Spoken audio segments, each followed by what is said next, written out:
September 1910. Mexico City was a sea of light and celebration.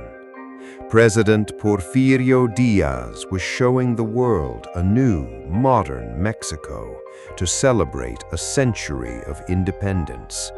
He built grand monuments, marble palaces, and wide boulevards. But among these crown jewels was a structure meant to be a symbol of scientific progress. It was a massive French-style asylum called La Castañeda. Built on an old pulque estate, it was a sprawling complex of 25 buildings.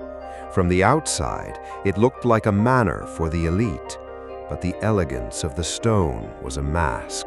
For 60 years, this palace of madness would serve as a human warehouse for the forgotten, the broken, and the inconvenient.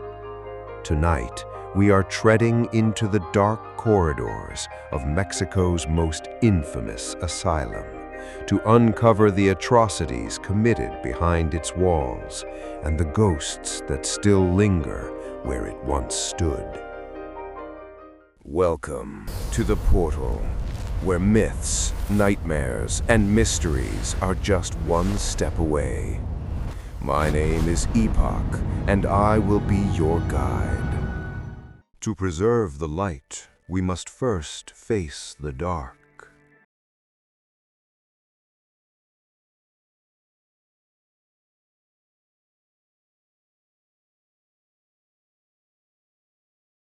The 5 pavilions of despair.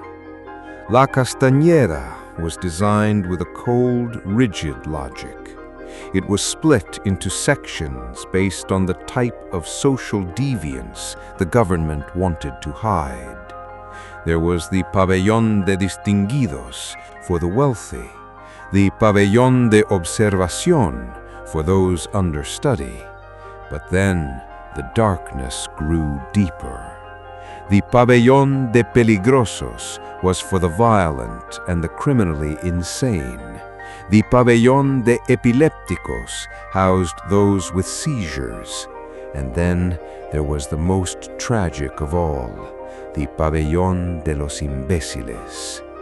In the early years there was hope. Doctors spoke of therapy and recovery. But the asylum, built for 1,200 people, was quickly swallowed by a tidal wave of humanity. By the 1940s, over 3,500 souls were packed into the crumbling rooms. The classification system broke down. Political dissidents, homeless children, and chronic alcoholics were thrown into the same cells as the truly psychotic. It was a ship of fools that had no destination, only a slow, agonizing sink into the mud. If you have watched this far, remember to subscribe, like, and comment. What would you like to see next? The treatment of shadows. As the overcrowding worsened, treatment became a euphemism for torture. Because there were not enough beds, patients slept on cold, urine-soaked stone floors. Food was scarce, often consisting of little more than thin broth and stale bread. In the silence of the night, the hallways echoed with the sounds of thousands of people in varying stages of starvation and mania. But it was the medical interventions that truly defined the horror of La Castañeda. Before the era of modern drugs, the doctors relied on hydrotherapy. This sounded peaceful, but it was a nightmare. Patients were strapped into tubs and blasted with high-pressure jets of ice-cold water for hours, or submerged in scalding baths until their skin blistered. When the electroshock machines arrived, they were used without anesthesia. The smell of ozone and burnt hair became a permanent resident in the wards. It is said that some guards would use the shock machines as a tool for discipline, a way to silence anyone who dared to complain about the filth or the abuse. Inside the Palace of Madness, the boundary between a doctor and a jailer had completely vanished. Operation La Castañeda, the Great Erasure. By the late 1960s, the shame of La Castañeda could no longer be hidden. Mexico was preparing to host the 1968 Olympic Games. The eyes of the world were on the city. The government realized that having a human warehouse filled with starving, tortured people just miles from the Olympic Stadium was a public relations disaster. The order was given, Operación La Castañeda. In a matter of weeks, thousands of patients were loaded into buses and shipped to various newer, smaller hospitals. Many were lost in the paperwork. Families never found their loved ones again. Some patients, who had spent 40 years inside, were simply left on the streets, unable to function in a world they no longer recognized. Then, the demolition began. The state wanted to erase the memory of the asylum entirely. But they did something strange. A wealthy businessman named Arturo Casasano bought the facade of the main building. He had it dismantled, stone by stone, and transported to a town called Amecameca. He rebuilt the palace's face as a private residence near a cemetery. The mask of the asylum still exists today, standing in the shadow of a volcano, miles from where its crimes were committed. The haunted acres, Lomas de Plateros. Back in Mexico City, the ground where the asylum once stood was covered in concrete. A massive housing complex called Lomas de Plateros built over the site. But you cannot bury 60 years of agony and expect it to stay silent. Residents of the complex report a consistent, chilling pattern of paranormal activity. They speak of the cold spots in the hallways that no heater can fix.